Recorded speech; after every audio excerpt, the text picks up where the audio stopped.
Este Evangelho que acabamos de escutar coloca diante do nosso coração a imagem de Cristo Jesus, cumpridor, observador, claro, das leis, dos mandamentos que são impostos a todas aquelas pessoas que vivem a graça de Deus, seguir, observar os preceitos, os mandamentos. E Cristo, como Filho encarnado neste mundo, não poderia fazer de forma diferente. Devolver, pagar o imposto do templo, em que todas aquelas pessoas naquele tempo, naquela região deveriam fazer. Mas Jesus tira desta circunstância que ele e os discípulos passam um ensinamento grandiosíssimo ao nosso coração. Jesus faz a Pedro um questionamento acerca de quem aqueles homens, de quem o rei, de quem o império cobrava os impostos. Dos filhos ou dos estranhos? E Simão responde: dos estranhos. Então, os reis cobravam das pessoas que estavam longe, das pessoas que não pertenciam ao seu império, não pertenciam ao seu comando, das pessoas estranhas, para que estas pudessem, então, sustentar através da sua entrega, da sua doação, do seu dinheiro, o templo. Mas o que Jesus quer dizer aos discípulos é justamente esta realidade. Se eles cobram dos estranhos, logo os filhos são livres. Os filhos que encontram a liberdade de não devolver o imposto. Mas no sentido figurado, o que Jesus está querendo dizer aos discípulos, a cada um de nós, é a liberdade que o Pai dá a cada um de nós. Os filhos livres somos cada um de nós, libertos pelo sangue redentor de Cristo no alto da cruz. Ele se sacrifica, ele se entrega uma vez por todas, para que nós não precisemos mais pagar os impostos, para que nós não precisemos mais nos preocuparmos, porque agora somos livres, e a liberdade nos sustenta no amor e na misericórdia. Jesus pede: vá lá no mar, pesque um peixe, encontre a moeda e pague o imposto, apenas para não escandalizar essa gente que não compreende a graça da liberdade do sangue redentor. Apenas para mostrar que o Filho do Homem também é cumpridor de todas as leis, de todos os mandamentos. Jesus não veio instaurar nova lei, novo mandamento, como bem sabemos, mas dar pleno sentido e significado àquele já existido. A sua entrega por nós, o seu sofrimento, renova-nos, a nossa fé no nosso coração.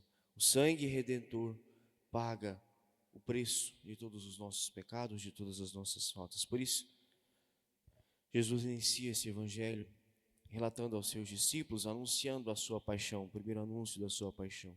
O Filho do Homem vai ser entregue na mão dos homens, eles o matarão, mas no terceiro dia ele ressuscitará. O preço do nosso resgate, o preço do nosso pecado, o preço da salvação, a entrega, a paixão, a morte e a ressurreição do próprio Filho de Deus. A liberdade, seja ela qual for, ela tem o seu preço. E o da humanidade é o coração do próprio Cristo, que chagado e ferido continua amando cada um de nós. Os discípulos ficaram muito tristes diante da revelação de Cristo Jesus, mas logo em seguida Jesus dá esse ensinamento acerca dos impostos que precisavam ser pagos ao templo, as taxas cobradas aos estranhos, mas aos filhos não, os filhos são livres.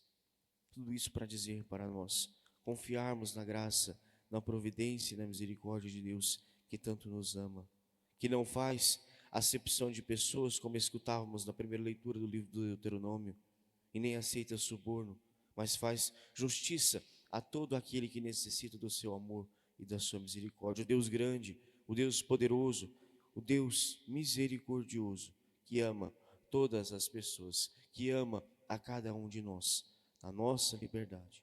Por mais que muitas vezes, na liberdade que Deus nos dá, nós escolhemos o caminho errado, o mal, o pecado, Deus continua a nos amar. Deus continua a nos direcionar Deus continua a nos sustentar. E por isso nós somos convidados a glorificar a Deus todos os dias com a nossa vida, como nos pede o salmista no dia de hoje. Glorificar a Deus de todo o coração, glorificar com a nossa vida, com o que somos, com o que temos, reconhecendo a liberdade que Deus nos dá. Éramos escravos, estávamos presos, estávamos condenados, mas Cristo, no seu amor e na sua misericórdia, nos resgata. Portanto, vivamos como filhos da luz, que agora livres para estar ao lado de Deus, ao lado de Cristo, se entrega constantemente, mesmo cumprindo os mandamentos, os preceitos. Cristo cumpre perfeitamente a lei dos impostos no templo para nos ensinar. Nós, mesmo livres, ainda precisamos continuar observando os mandamentos, precisamos continuar cumprindo os preceitos, pois são eles que santificam ainda mais o nosso coração e a nossa alma. Não é porque estamos livres de uma vez por todas que podemos cruzar os braços e fazer o que bem entender daqui para frente. Não. A liberdade pede de nós uma entrega, uma confiança, pede de nós, exige de nós, melhor dizendo, a vigilância, a prudência, como escutávamos no Evangelho de ontem, para estarmos sempre de prontidão diante da graça de Deus. Portanto, que Deus nos ajude a permanecer firme nesse compromisso de amor. Que Santa Clara de Assis, que hoje nós recordamos sua feliz memória na liturgia, possa nos auxiliar, assim como ela encontrou o caminho no seguimento sincero de Deus, através do carisma franciscano, a graça de servir e amar a Deus na pobreza de todo o teu coração, possamos nós também, na pobreza da nossa vida, a humildade de Cristo Jesus, que vem até nós, nos entregarmos por inteiro.